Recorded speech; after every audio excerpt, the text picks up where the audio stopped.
Come to Saif classes. आज की इस वीडियो में हम देखते हैं समास क्या है। आज का टॉपिक है समास। तो समास कितने प्रकार के होते हैं, समास की परिभाषा, इनके प्रकारों की परिभाषा। इससे पहले वाली वीडियो में हमने देखा था संधि क्या है ना। तो अब इस वीडियो में देखते हैं समास क्या है। तो सबसे पहले देखते हैं समास की परिभाषा क्या है। तो परस्पर संबंध रखने वाले दो या दो से अधिक पदों के मेल को समास कहते हैं। इसका मतलब ये है जैसे कोई दो शब्द हों, वो संबंध रखते हो, उनके पदों के मेल को हम समास कहते हैं। जैसे यहाँ पे है लंबोदर, तो इसका वो समास विग्रह करेंगे तो लंबा है जिसका उधर। तो इसमें ये बताया जा रहा है कम से कम शब्दों में ज़्यादा से ज़्यादा अर्थ निकले उसे समास कहते हैं। जैसे यहाँ पे लंबोदर, तो यहाँ है लंबा है जिसका उधर, मतलब यहाँ पे कम से कम शब्द है और यहाँ पे जो इसका अर्थ जो निकल रहा है, यहाँ ज़्यादा से ज़्यादा इसका अर्थ निकल रहा है, लंबा है जिसका उधर। उसके बाद फिर हम देखते हैं समास के 6 प्रकार होते हैं। समास कितने प्रकार के होते हैं? समास 6 प्रकार के होते हैं। पहला है तत्पुरुष समास, दूसरा है कर्मधारय समास, तीसरा है द्विग समास और चौथा है बहुविरेय समास, पांचवा है द्वंद्व समास, छठवां है अव्ययभाव समास। तो हम एक एक कर हम समझते हैं और समझते चलते हैं। तो सबसे पहले देखते हैं तत्पुरुष समास क्या है, इसकी परिभाषा क्या है। तो तत्पुरुष समास जिस समास में उत्तर पद प्रधान होता है और दोनों पदों के बीच का के लिए, को के लिए, से, में, पे पर का लोप हो तो उसे तत्पुरुष समास कहते हैं। जैसे देशभक्ति, तो देश के लिए भक्ति, मतलब इसमें तत्पुरुष समास में ये है कि जैसे किसी शब्द के बीच में का के लिए ये चिन्ह आ जाए, समझ लो वो तत्पुरुष समास है, इसकी यही पहचान है।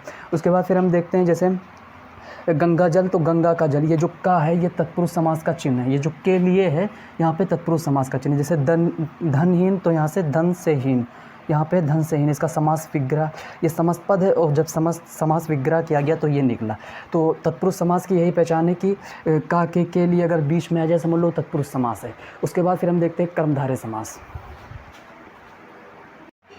तो अब हम लोग देखते हैं कि कर्मधारय समास क्या है। हमने देखा तत्पुरुष समास क्या है, उसकी परिभाषा अब देखते हैं कर्मधारय समास क्या है।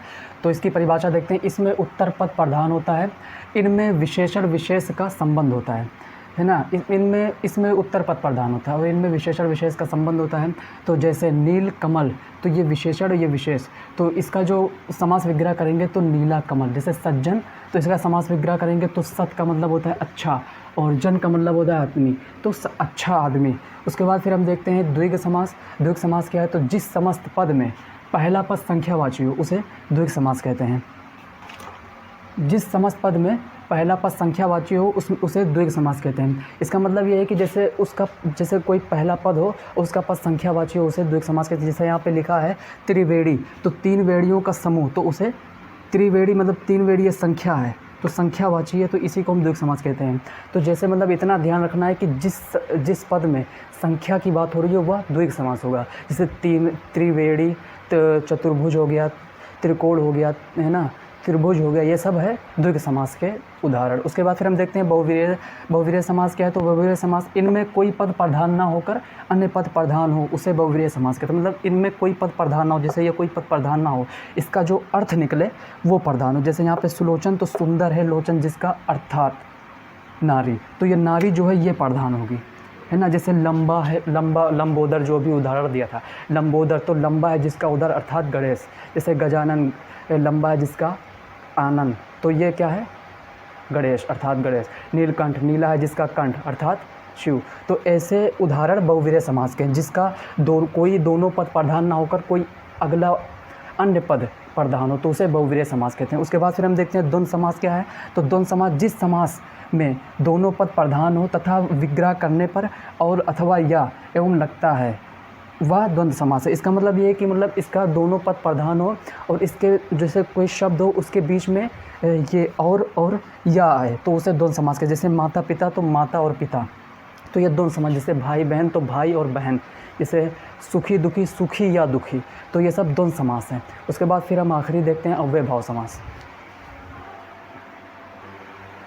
उसके बाद हम देखते हैं कि अव्ययभाव समास क्या है।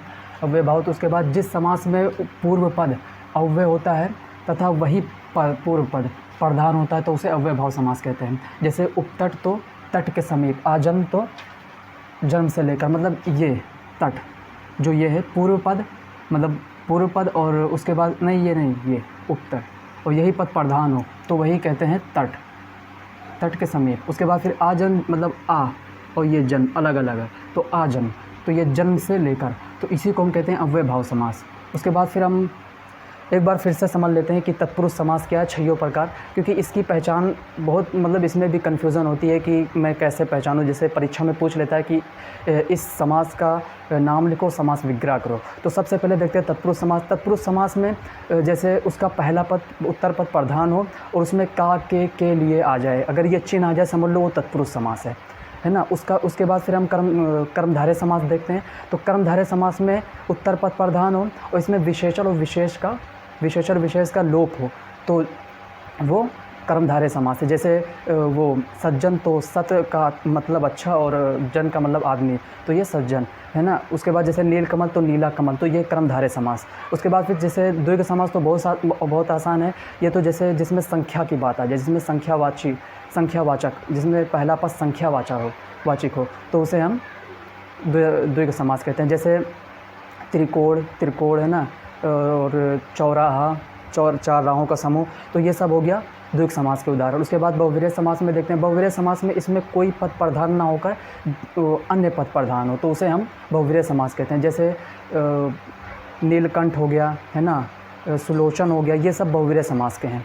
तो इसका अर्थ अलग निकले तो उसे बहुवीर्य समास कहते हैं। उसके बाद फिर हम उसके बाद द्वंद्व समास देखते हैं। द्वंद्व समास भी बहुत आसान है। जैसे जिसमें और या का लोप हो है ना, बीच में और या का लोप हो तो उसे हम क्या कहेंगे, द्वंद्व समास कहेंगे। जैसे माता पिता तो माता और पिता, समास विग्रह करेंगे तो माता और पिता, भाई बहन, सुख दुख, ये सब है द्वंद्व समास। उसके बाद फिर हम देखेंगे अव्यय भाव समास।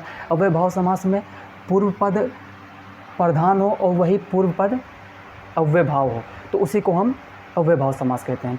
उसके बाद फिर हम अगली वीडियो में मिलते हैं और कमेंट करिए, बताइए कैसा लगा ये वीडियो, और नहीं समझ में आएगा तो फिर आप कमेंट करिएगा, मैं उस पर भी बनाऊंगा, फिर से समझाऊंगा और आप फिर से वीडियो देखिएगा। अगर समझ में नहीं आया होगा और बताइए कैसी लगी आपको वीडियो। अगर कोई परेशानी होगी, मतलब अगर समझ में नहीं आया होगा तो आप फिर से बताइएगा।